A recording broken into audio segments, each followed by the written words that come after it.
So, in case you happen to just randomly click on Zoom links in your mailbox, this is where you are. We're talking about the liturgy tonight, uh, and it's a two-part thing that we're going to do this week, and then 2 weeks from now, on the 18th, we'll be together again talking about liturgy. And I'd like to just first say a word of welcome to everybody that's here. Uh, that in this sort of crazy time of pandemic and having to be separated, it's so great that we can be together, at least virtually. And I was really struck as we were gathering, how all of you were saying hello to each other, that we were sort of forming a liturgical body, as it were, tonight. Um, I read a funny thing that said that Zoom is a lot like joining a seance, where people are like, "Can you hear me? Carolyn, are you there? If so, give us a sign." So anyway, but I've been really looking forward to this for weeks. Father Dan asked me to do something for the parish with liturgy, which is a field I'm interested in academically and professionally, but also very much personally and spiritually. I don't present to you tonight as an expert in anything other than my life, I guess, and even that, not so much. But just somebody that spent a lot of time with this subject and thinking about it and writing about it, and that we're all here tonight as companions, trying to learn more about the liturgy and talk about our love for it, and maybe get some new tools to think about how we look at it. I thought I'd kind of start with what not to expect tonight. You come to a thing on the liturgy, and it's like, what are we going to do? What aren't we going to do? So the first thing we're not going to do is I'm not going to do kind of a line by line analysis of any liturgical rite or any part of the Mass. Certainly not the whole Mass. I won't sort of be giving you all the things that symbols stand for. Why we use green during ordinary time, any of that stuff, or any of the history of the evolution of the liturgy. And my hope is why I'm not doing that becomes clear as we keep talking. Because what I do expect and do hope for tonight, what you all can expect, is an opportunity to reflect on, converse about a little bit, but that's more for our next time, and then apply what we've learned to real life, a real life experience of liturgy. And an opportunity to make liturgy more meaningful for each of us, as well as a chance of doing liturgical theology together. So tonight we are all theologians, which is super fun. All right. If you have questions, please throw those into the Zoom. Just a couple things about our Zoom experience together. Just to make sure you're muted unless you need to stop or ask something or whatever. I prefer if you use the chat just so that everybody can see your question and everybody can see your comment. But also, it's just a little easier again with, I don't know how many people we have on here right now, but it was up to 40. So we're at 39. So somebody's like, I haven't had enough of this already. Second, with Zoom though, is I would like to hear from you. Or keep things muted and use the chat. That's basically what I'm trying to say. So I got a little mixed up there, but that's the story for tonight. All right. Super excited. Let's jump in and have some fun with the liturgy. All right. So we're going to do a short activity together. And what I'd like you to do is go back to that liturgical experience that you called to mind in prayer that we started our time with today.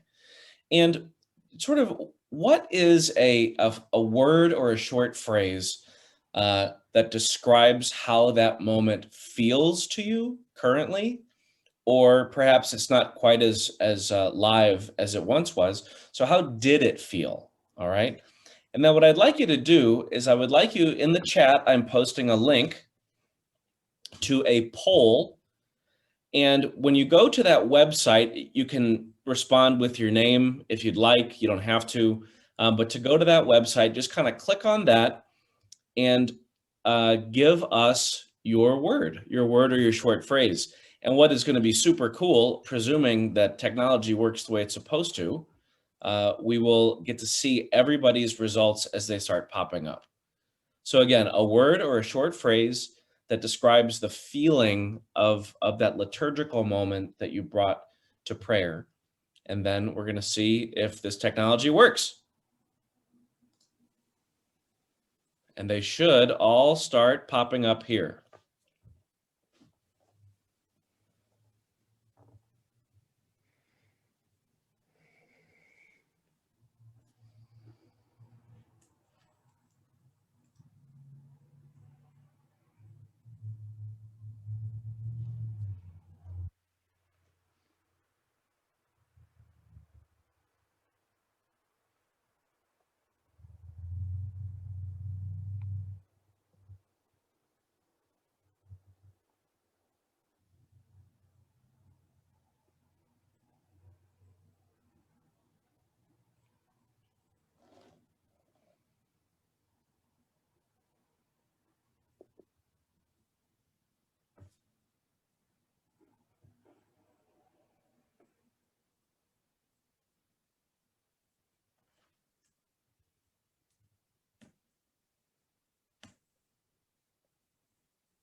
And what's cool as you see this, you can see how it changes as in the image, how it adapts to what it is folks are saying.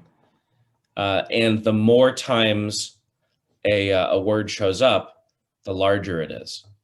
So many of you have said joy, but just look at some of these great words: family, inspired, light, challenged, closeness, special, beautiful, comforting.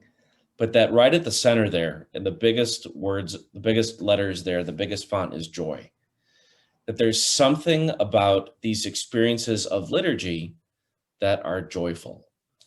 Um, so you can keep adding those, and you can add more if you want. That's totally fine. What I'll do at the beginning of our next session is I'll send this out to you so you can kind of all get a picture of what liturgy feels like to our group that's assembled here tonight. And we'll see how it goes. So we could sit here and watch this transform all day, but we will not do that right now. We're going to move on. I want to give you a quote from somebody that I found very helpful. Aidan Kavanaugh cites this guy, Urban Holmes, in his book, and he says, liturgy leads regularly to the edge of chaos, and that from this regular flirt with doom comes a theology different from any other. So tonight, whenever you hear the word liturgy, I'd like you to think of the experience you had of being at liturgy, being at any of our church's liturgies that has touched your heart. So frequently, some people can think that liturgy is a book or a rite or a thing I go to. Well, I'd like you to think about liturgy as something that has a claim on your heart. And these experiences of liturgy that we've all reflected on have that claim on us that cause us to be joyful. That built into Holmes and Kavanaugh here is that good liturgy presumes full, active, conscious participation from that we have heard a million times from Vatican II. That my guess is these liturgical experiences that you've had that are so moving are things that you are very fully, actively, and consciously participating in. I'll talk a little bit later how a little knowledge doesn't hurt, but we'll save that for a little bit later. There's a theologian named Mark Searle, who's a liturgical theologian, and he said that the problem with liturgical theology is that it's all done from the perspective of the presider. And I think that I'll tell you, as a new presider, I will tell you that I know more about the theologians I've read having been a presider. So that's not a super helpful approach for, 99.999% of the church who are not presiding. So it's important to think of ourselves as liturgical theologians, thinking about the experience of the vast majority of people who go to liturgies, and that's the congregation. The body that takes up the most space in the church is the congregations. So my hope tonight is to convince you, if you're not already there, that each of you is a liturgical theologian because you have taken something that's happened in your heart and have brought it back into your lives. You've reflected on it and made it something that's alive within you. So tonight, my hope is to shift the perspective from presider to congregation and to see what kind of liturgical theology comes from that. So we'll see if that works. Here's the famous quote from Sacrosanctum Concilium, that the liturgy is the summit toward which the activity of the church is directed, and at the same time, the font from which the church's power flows. I think this is extremely important, and I'm going to unpack some of that as we go on tonight about what those words mean and how they mean and what they could do and all that kind of stuff. So we're going to start with the sense of summit. So I've got this beautiful painting here of the Transfiguration, the great story where Peter, James, and John are brought up to the mountain and Jesus is transfigured, and they have this incredible experience on the mountaintop with Jesus. But it's, you can't say that they just showed up one day, went to the top of a mountain, had this experience, and moved on.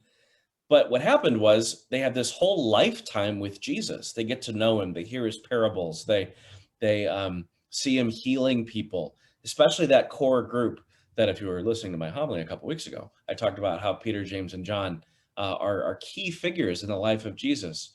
So this moment of the Transfiguration is literally a mountaintop moment, but it's also figuratively mountaintop in the sense that their life with Jesus has been building toward this moment. So that moment is a crystallizing peak in their spiritual lives. In the same way, for us, liturgical prayer, that all of our prayer points us to the liturgical, that when we go to liturgy, we are taking with us our entire lives as Christians.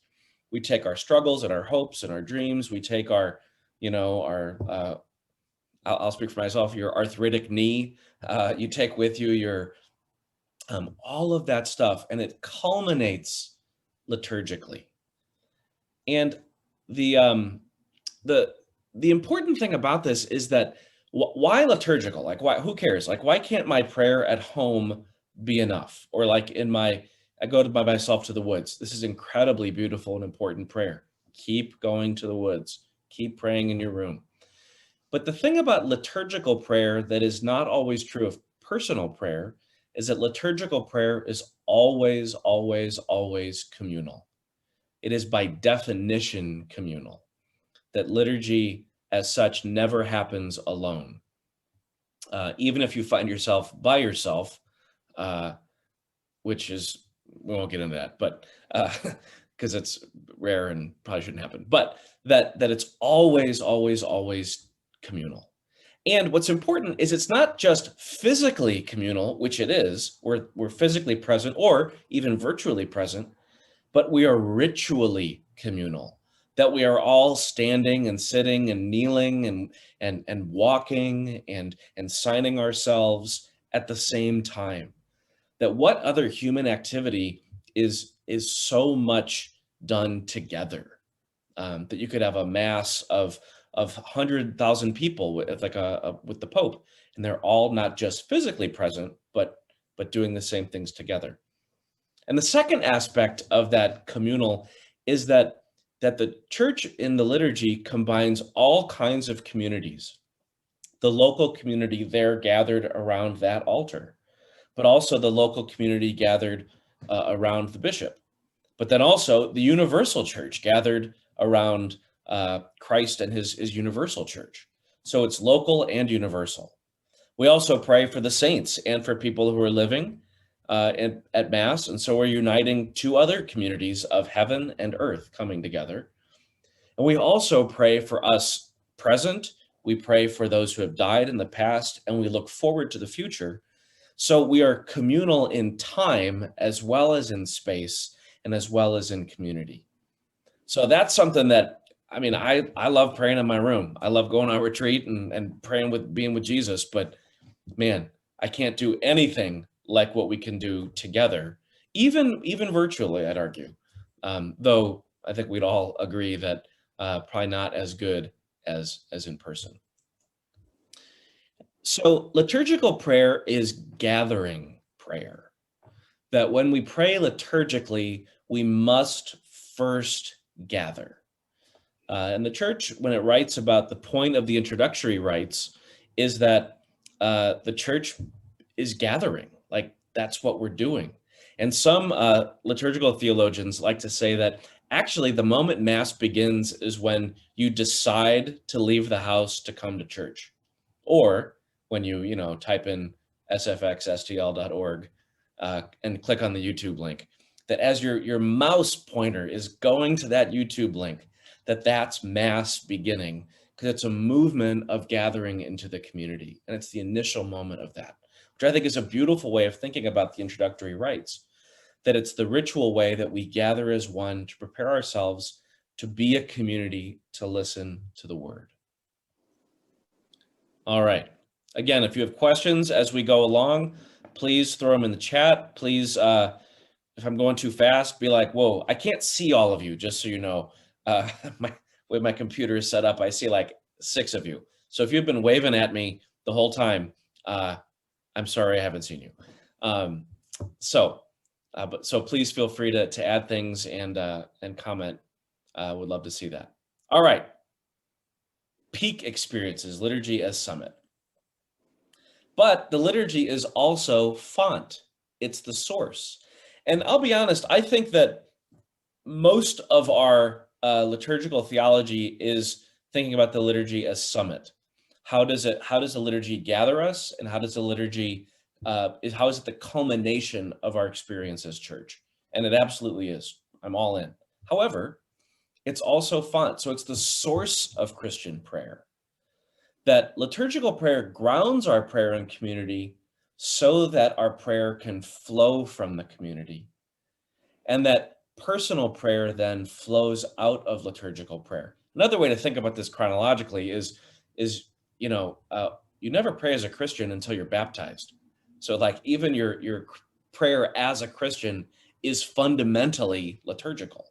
It wouldn't happen without first having your name called in the assembly for the first time and then being baptized. So, but then second, liturgical prayer, unlike my personal private prayer, which I love, liturgical prayer is sending forth prayer. That at the end of Mass, somebody says, all right, get out of here. All right, like the Mass has ended, go in peace, glorify the Lord with your life, go proclaim the gospel, right? So that it sends us into the world to do what it is we've been doing liturgically.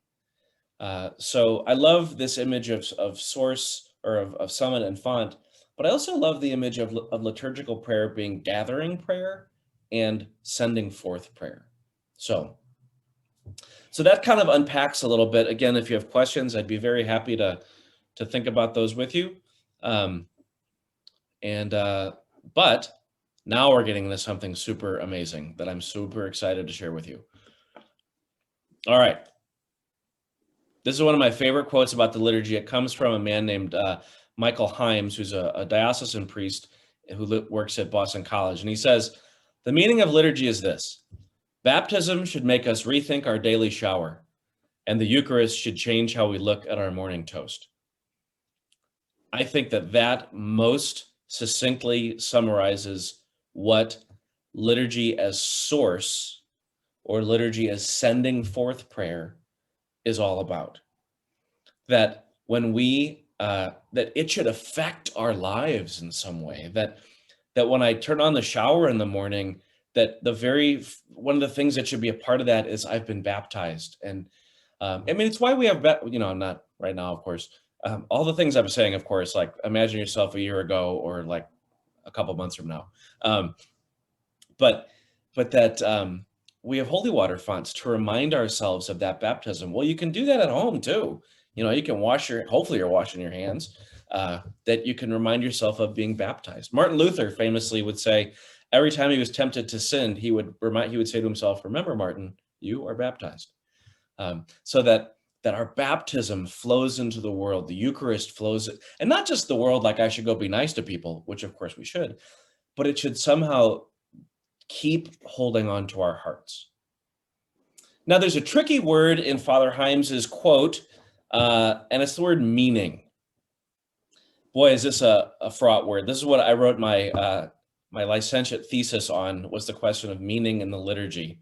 And so I've done a lot of puzzling till my puzzler was sore about meaning. So, but here's how I think a lot of us, and I will include myself in that, think about meaning. And it's what I call the fortune cookie model.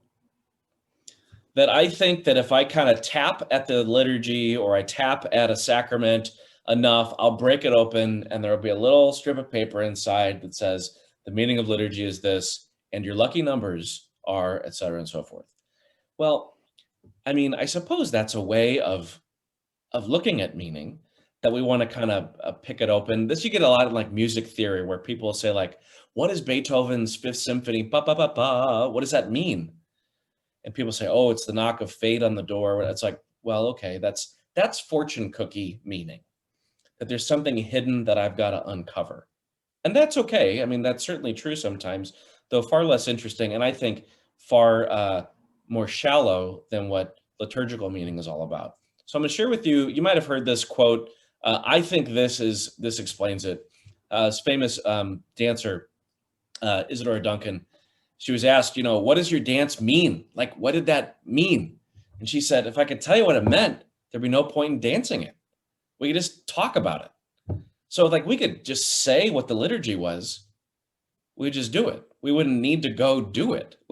We wouldn't need to do weird things like stand and sit and kneel and eat a very bland wafer and drink a very cheap sip of wine. And, like we wouldn't have to do that if we could explain it. So the thing about meaning is that it's never exhausted. It's always something that we have to live into in a new way. That we compose poems and music, we paint, we cook for each other, we give hugs, right? That meaning is not something to be kind of unwrapped and then looked at. I got these two little nephews, and what happens a lot when you give presents, especially when there's a lot of presents, is they unwrap one, look at it, and like, great, and it's like, that's fine. They're kids. It's fine. But like, that's, I think sometimes how I have found myself approaching questions of liturgy, like, what does that mean there? Like, why does that man up there doing that? Or why do we have to pray that prayer today? Or that's a weird word. Or, I just find myself trying to crack open these things to figure out what they mean, when in some ways, the struggle I have with those things is actually a part of what's intended to happen. That I find myself pushed and pulled and tugged at, and that's a part of what the experience of doing something like liturgy is together. So Isadora Duncan is great. Sometimes it's quoted as Martha Graham who said it, but from my research, I can tell, I think it's Isadora Duncan. So if it's Martha Graham, sorry, Martha. But I just love that. So people say, what does that mean? You say, well, if I could tell you what it meant, we wouldn't have to do it. So I think that's just a super helpful way of thinking about liturgical theology. So let's unpack meaning a little bit.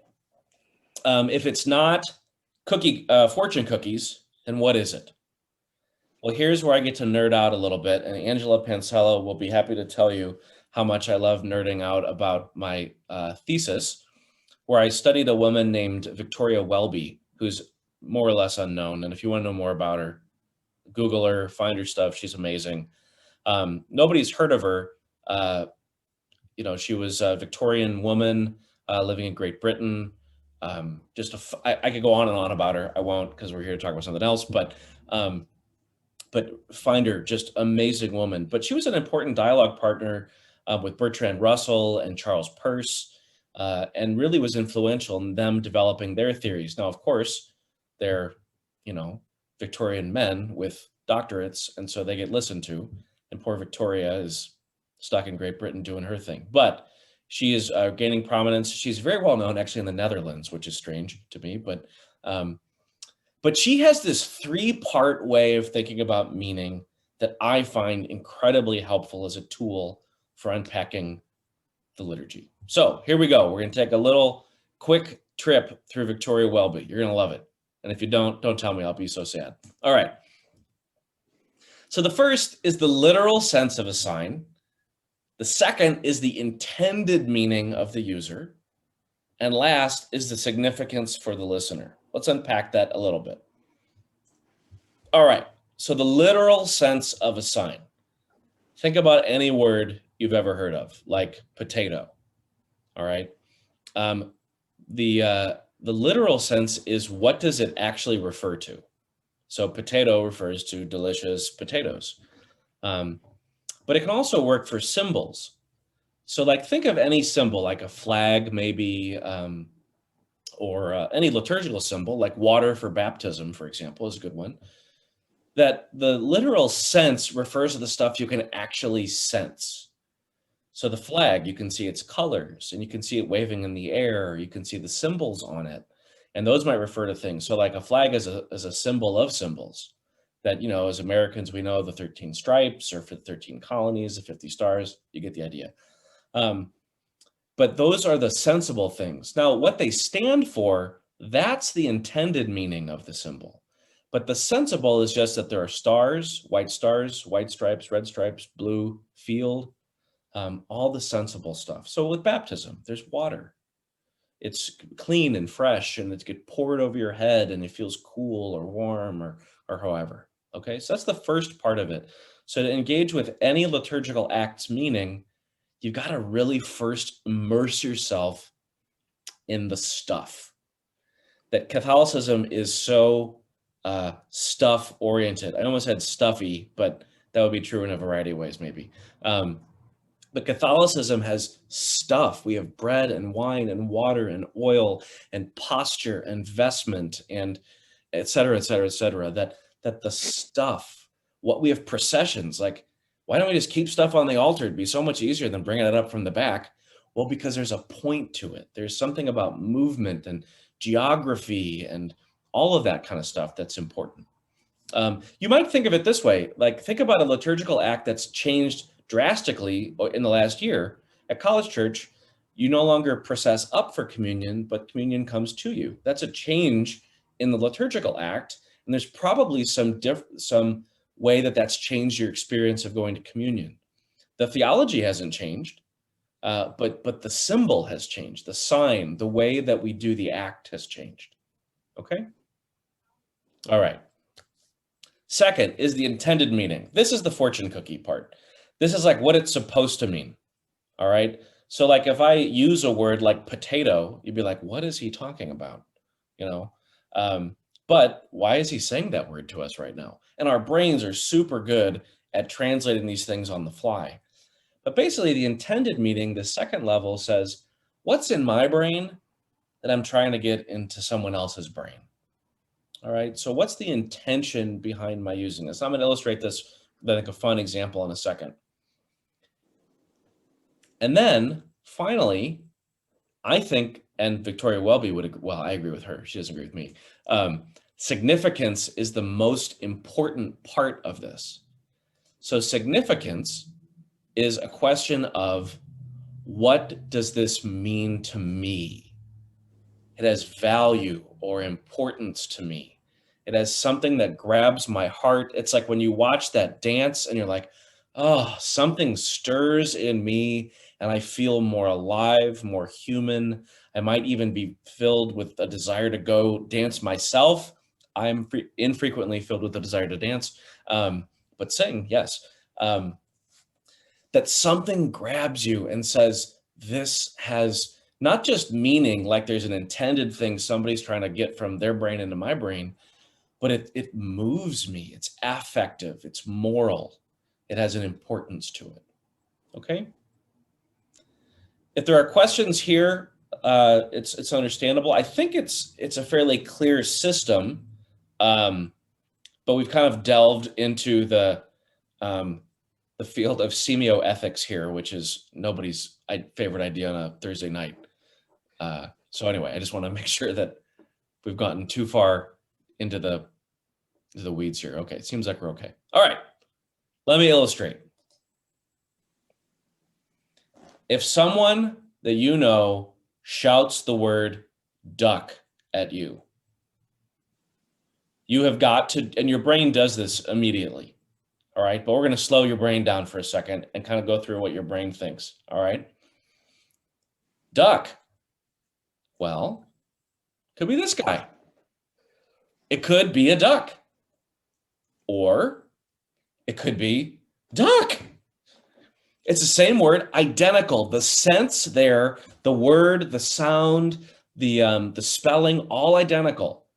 But they refer to totally different things. And that's where the intended meaning comes in. So, like, you don't know if your friend is trying to point out their favorite waterfowl. Oh, look, a mallard, a duck.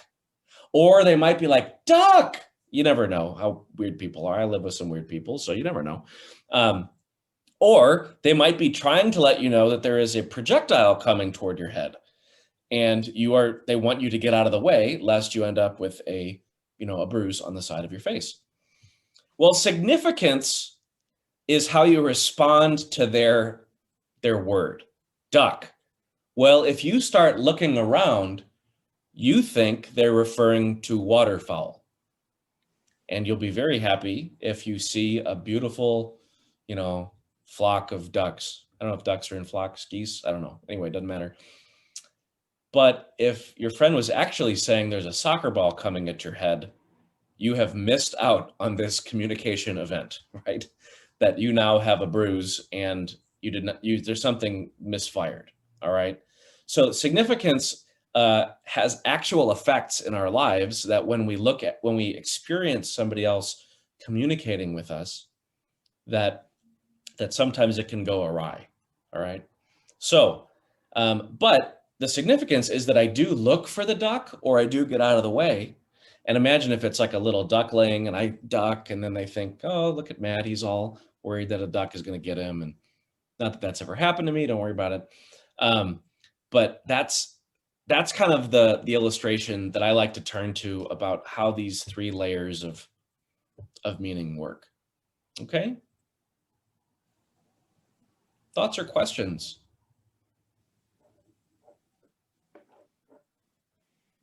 All right, that was kind of a heady foray into something that maybe was great, maybe was like, can't believe I signed up for this, that's okay. You can turn on your camera mute and kind of fine. All right, but now let's illustrate this liturgically. So let's become, Welby is her last name. Somebody asked a question, W-E-L-B-Y. I'm going to type that for you. Got a little siren coming behind me, if that's what you're hearing. Get a lot of St. Louis's bravest coming up and down Vandeventer.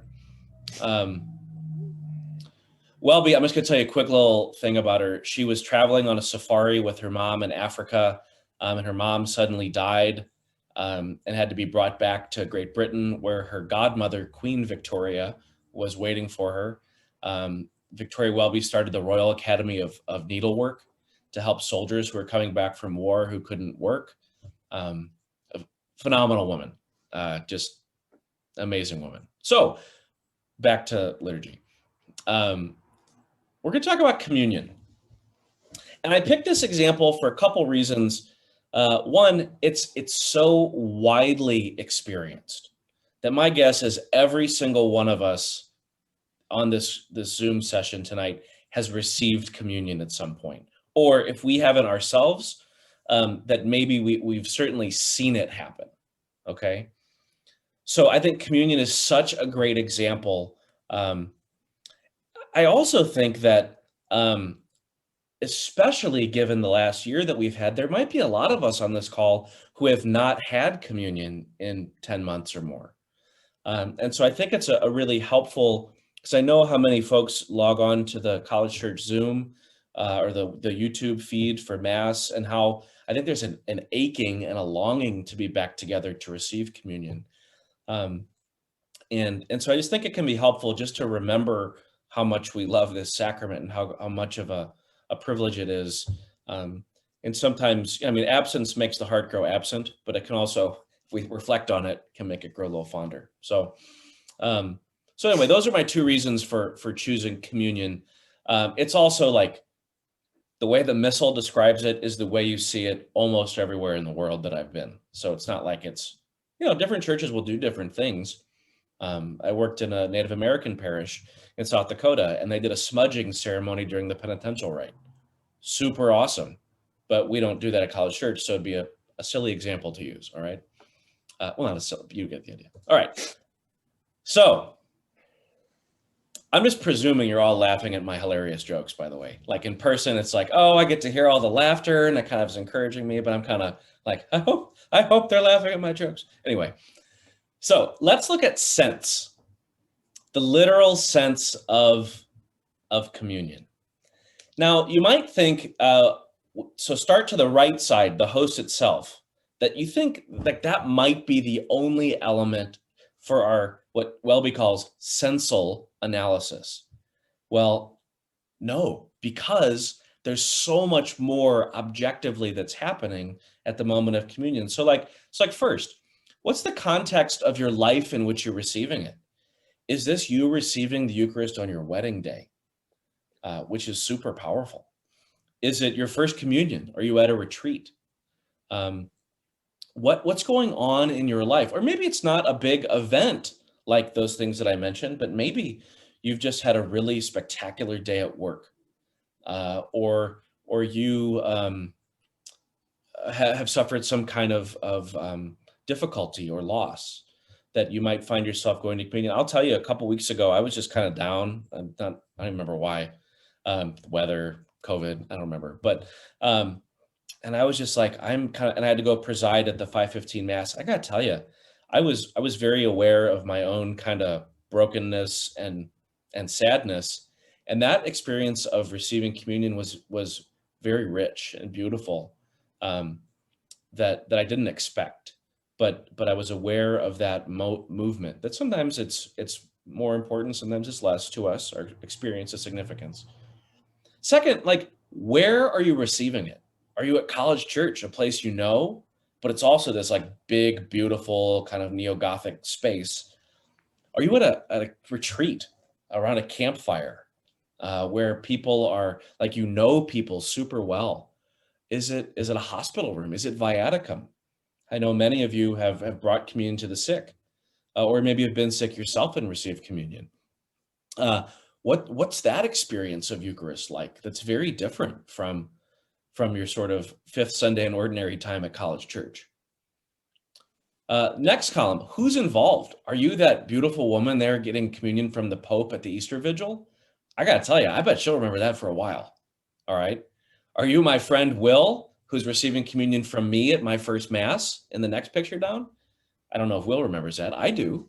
But so do you know the person giving you communion? Is it a member of the clergy? Is it an extraordinary minister?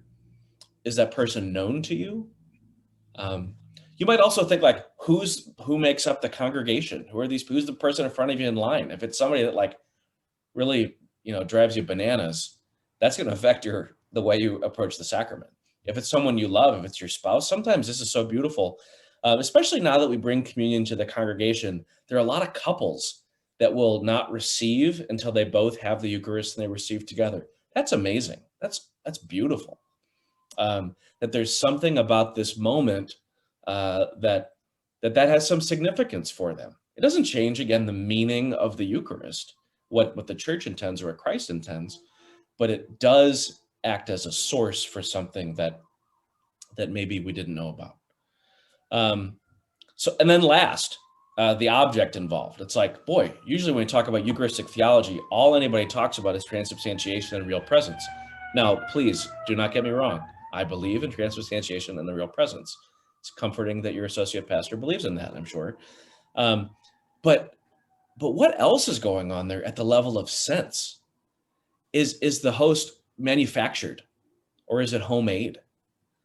Do you get, have you ever gotten it like to communion and like everybody's getting the circle host, then you get one that's like broken, or like it's been broken from a big host maybe. Like, how does that change your experience of it? Like, I love this. I tried to look everywhere, and I almost just took a photo of myself of a host I broke up. But like sometimes the host has like a jagged edge to it.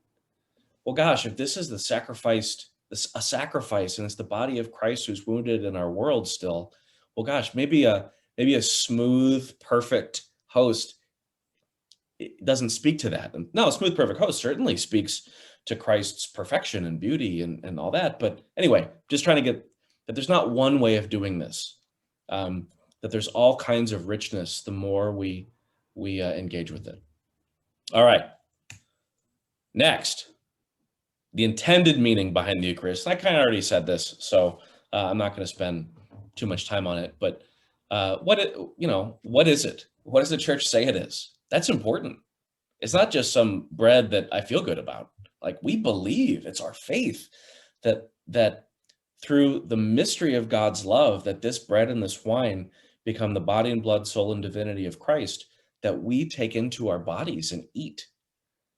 That not just represents, but is divine and ecclesial communion. I just think, now, again, this is what all the books are written about, so I don't need to spend a lot of time on it. So I won't. I'm going to move on. But you get the idea of what the intended meaning is. All right. Last, communion, the significance for us. And so I've just included a couple images here. This is not by any means exhaustive. But I think our reception of the Eucharist, because it's divine and ecclesial communion, the significance it has in our lives, that when I come back to the pew, that I should want to pray. Not should, I don't like that word, but that I should, there it is again. I feel called to pray. That communion with all the people around me and with God prompts me to give of myself in prayer at that moment. But it also prompts me and inspires me to go out into the world and join hands with other people. That it's not just ecclesial communion for that hour. College Church, we don't have a parking lot, but if you're ever at a suburban parish, it's amazing how quickly the Eucharist kind of devolves into parking lot rage. As people are trying to get out of their parking spot, or it's like, you've just received the Eucharist and you've had this great feeling, and you get out and you're honking the horn at people. I mean, maybe it's just me, but or I drive. When I was in Boston, I'd have to drive home, from Southie, and boy, you don't want to drive in Boston. So there's a great question about ecclesial communion. I love getting caught using jargon. So that what happens in the sacrament of the Eucharist is that we are unified with God, certainly that vertical dimension, but we're also unified with one another. So the church, the ecclesia, the what God has called forth from us, that this church that Christ establishes, that when we receive the Eucharist, we are experiencing communion with the people that are there. And one thing that's kind of cool about this is everybody receives the same food, whether you're the president of the United States who's Catholic and goes to communion, or you're a person that, I don't know, does what? You're a kid, first communion, a little kid, you receive the same food, and we don't move on until everybody's fed. There's enough for everybody. Nobody gets more than they need. It's this beautiful expression of who we are as the church. No one's left behind. We're all fed, and we all receive the same gift. So I hope, Jane, that helps answer your question about ecclesial communion. But then also, like I said before, it's not just us in the building at that moment, but it's all of us in all of these buildings at all of these moments. That in some way, as I'm receiving the Eucharist today, I'm in union with my grandfather who's passed away, who received the Eucharist his whole life, he died 10 years ago. But there's something about that communion that we're sharing that's real, like you actually are eating something together, right? So All right, let's see what else we got here. All right, significance. Back to that, our lives. How do our lives change when we receive communion? Do I feel prompted to do more works of charity, or to be more patient with my family? How does the dance, to go back to Duncan's idea, how does the dance move me in a way that just saying something couldn't? Ignatius famously says at the end of the exercises, love should show itself in deeds more than words. Well, I think he's onto the same thing here. That, or maybe Welby's onto Ignatius. I don't think she ever read him, but that, yeah, you can say you love somebody, or you can, give them a kiss. Like, which is more convincing, or you can say that you care for somebody, or you can, give them a hug when they're sad, or bring them food when they're hungry. And I think this is kind of important, that what we're talking about here is not how ideas make us think other ideas. Like, the Eucharist is not an idea. Christianity is not an idea. Christianity is a person. And how does this person seize my heart? And how does my heart feel expanded and magnanimous as a result of that encounter with Christ? So thinking back again to where we started tonight, that experience of liturgy that you had expanded your heart in a way that that stayed with you. My guess is, for some of you talking about these events, it was years ago, many years ago, maybe. And it still has an effect in your life that you remember to this day. Well, that's because you encountered the living God. And that's why I love that. I mean, I came up with it, so of course I love it, but the term residue, like when you finish a jar of cinnamon, and like the jar sits in the cupboard for weeks or months or years, and you open it up and it's empty, but it still smells like cinnamon. That's what we're talking about here. That how do you still smell like the cinnamon of the liturgy? Terrible analogy, but I'm going with it. All right. So there's the potential here for significance overload in the liturgy. I did sort of a quick count, and I counted just quickly and conservatively 93 distinct liturgical acts in a mass. Everyone is sensible. Everyone is done for a reason. It was put there for a purpose, and has the potential to seize our hearts like any dance would. So that's just to say, like, you're never, like, I maybe saints do, I don't know, but like, we're not gonna at every moment of every liturgy be like in the raptured. I mean, even Ignatius, who had these beautiful mystical visions at Mass, like, it wasn't the Kyrie, it was the Eucharist. It was one part of it. So there's no way, please don't expect that you'll ever be able to do this with every single act. Like, oh, wow, I love how, that lector bows, or, I mean, I don't know, maybe it's beautiful. I don't know. Maybe it's, I don't know. You get the idea. But you might not have more than one in any given liturgy, and you might not have any in any given liturgy, and that's okay, because that's why we keep repeating it, because we believe that this has the ability, not just the ability, that it is the source of our life, and we have to keep going back to it, even when it's dry. And I'll tell you, I'm in the business, and it's dry for me sometimes. My hope is it's never dry as I'm presiding, but because you deserve better. But we just can't always. It's not a recipe that if I'm full, active, and conscious, I have some knowledge, I've sensed, and I've interpreted, and now it's not a recipe. And the last thing to say about significance overload is the church's liturgy is way more than Mass. And there's 6 other sacraments we haven't even touched. There's a liturgy of the hours, installation of ministers, the scrutinies that we get at Lent. There's all the cool liturgies that happen at the Easter Vigil, or, you like that time a couple weeks ago where I chanted that weird thing about the movable feast. Like, that's bizarre. It's like there's all this liturgy that happens that we just can't ever exhaust, which is spectacular. That no matter how often we plug in, what kinds of things, and to say nothing of all the other just Catholic churches, like the Maronites and the Ukrainian Catholics and the Polish Church, and then to expand that out to the Orthodox. And I mean, you get the idea that God is so rich and so I don't know what the right word is, but my hands are doing it. If I could tell you, I wouldn't have to dance it. So what I'm trying to say is that this is inexhaustible, the riches. And not because when we go there, we learn cool stuff about the church or about Jesus, but that we actually go in and have that encounter, which serves as a source for us. So that's kind of the spiel. Just kind of under an hour. Happy that I was pretty well organized, because as Angela will be quick to tell you, I can keep going. But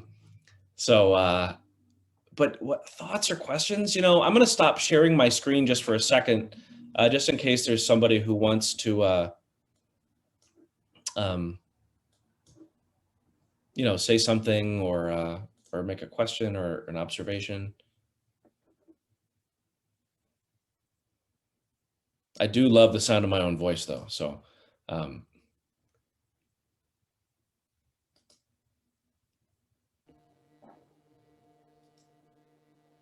yeah, I love that. Liturgical language is a second language, right? And I think it's important for us to kind of gain some fluency in it. So Dick is asking, how did Vatican II change these elements? Dick, can you say, and you can unmute yourself if you'd like, what elements are you specifically asking about? Just some of the threads that you were reflecting on, Father, in terms of as you articulated the breakdown of the experience and how individual responses were coming from the way the liturgy was designed. I was just curious if there were any major changes. Certainly there were physical changes in terms of, the priest facing the altar rather than facing the congregation. But I was wondering if there were other key changes that happened as a result of Vatican II. Yeah, well, I mean, I think the very first one is what Sacrosanctum Concilium says pretty clearly: the full active and conscious participation. That's sort of like it used to be more of a spectator sport, and I've been to a couple Latin masses. It's fine, not my thing, but the full active and conscious participation just was not there. It's not like somebody said, "Haha, we'll take it from them." Like, I don't think that's how it worked. That's not how history unfolds. I mean, I guess sometimes it does. But that it's like, no, we've lost something that the ancient church had. If there's anything we know about the ancient church's liturgy, is just that it was powerful for these. It was illegal. People were arrested on their, why would they do that? It's like, I get arrested on my way to, Taco Bell. I'm not going to Taco Bell anymore. I love it, but I'm not going anymore. So I think that the reframing of it. Now, I also think, as I mentioned, with how your experience of communion might be different, just given being in your pew versus coming up, that does change the act a bit. Not theologically, but experientially, certainly. That I think turning the priest around, using the vernacular, way more congregational parts. I think that does. I think my opinion, is it better articulates the theology we've always had about what we're doing. That what happened, in Trent, those poor guys were trying to do something different that 500 years later we're still trying to figure out. But that I think the theology of the Eucharist has always been about divine and ecclesial communion. But when everybody stopped going, in the 1200s, then okay, right? It's sort of like opening up a book in a language you don't know. It's like, I bet it's a great story, but so I hope that helps. We got some great comments here coming up. Expanding our heart, love that. gracious liturgy that invites. I think that's super key. Stephen talks about liturgy as dance. One of the great terms, and this gets a little overplayed, but terms that the church fathers use for the Trinity is perichoresis, which means dancing, like a turning around each other. That the Trinity are in sort of this dance around one another. And so I think it's a beautiful kind of ancient idea.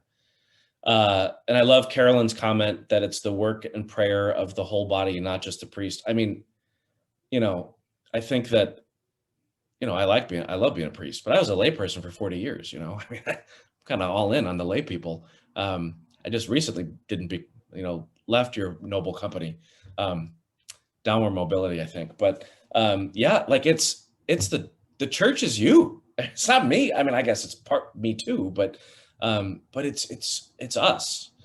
And the more we respond, the more that's why, I mean, I know we can't do a lot of singing now, but gosh, our choir is so good and singing and a whole church that echoes. And like, there's something about, I'll tell you, as a freshman in college at SLU, when I first kind of heard my call, the vocation to become a Jesuit, I didn't respond for another 8 years. So don't hold your breath.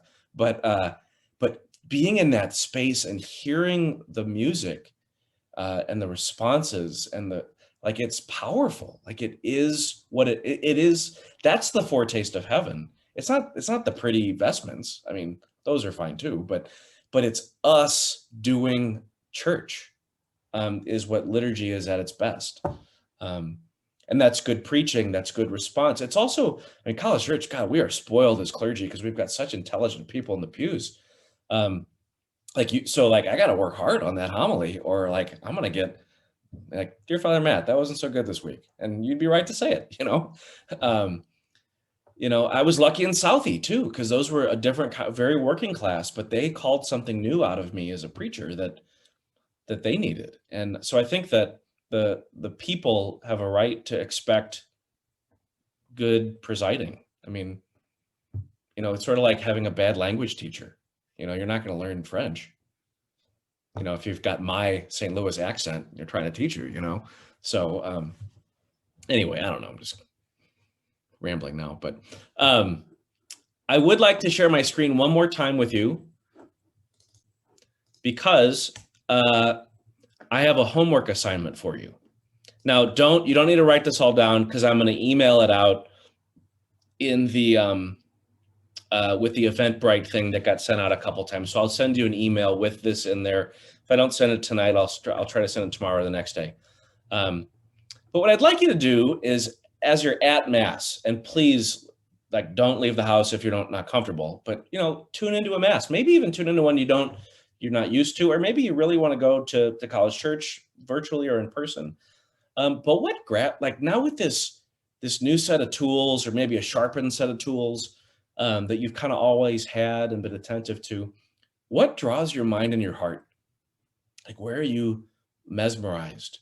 There's a great verb that I love. It's my favorite word, I think. It's what ensorcels you.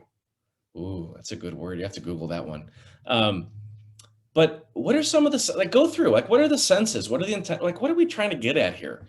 But far more important, how are you like that cinnamon shaker that still smells like cinnamon after you're done with it? How does it stir you to act or change? So I am going to, what does that say? Please visit. Oh yeah, there's a Google form that will also be in that email, which fill it out if you'd like. If you don't want to, that's okay. But it just gives me some feedback about how this was. Now, next time, just to, spoiler alert, I'm going to invite you all to join small groups. So this one was me content dumping, which I don't love doing. But I thought to give us kind of a common experience and some common tools. And then we'll go out into the field and kind of do our research. And then we'll come back in 2 weeks, and I'll split you into small groups. And I want you to share with each other your experience of liturgy. Your experience of a liturgical act. You're like, gosh, I just never realized how much I love the sign of the cross, or whatever. And of course, stuff's pared down now, so that you might be attentive to something you're missing. That's okay too. But any feedback you want to give me is helpful. If you're like, this was great. Tell me if you're like, this was stupid, change it next time. Tell me. I want it, like, this is for you. Like, uh, I want it to be helpful. So if this was not helpful, or if there's a way it could be more helpful next time, please let me know. But I will email all of this to you, so you don't have to worry about like getting it down or taking a screenshot or anything like that. So we'll end with this guy, everybody's favorite Jesuit, or maybe second favorite. No, probably everybody's favorite. But if you want to hang back afterward, I'm happy to stay a couple minutes if you want to ask questions or chat a little bit. Yeah, it's just, again, I wish I could be here and in person with you all and to see you and to hear your voices but just it's a real pleasure and a great honor actually to be able to be here at College Church at all, and then certainly for you to take time out of your schedule to be here and listen. So God bless all of you, and I'll see you on the internet in a couple weeks.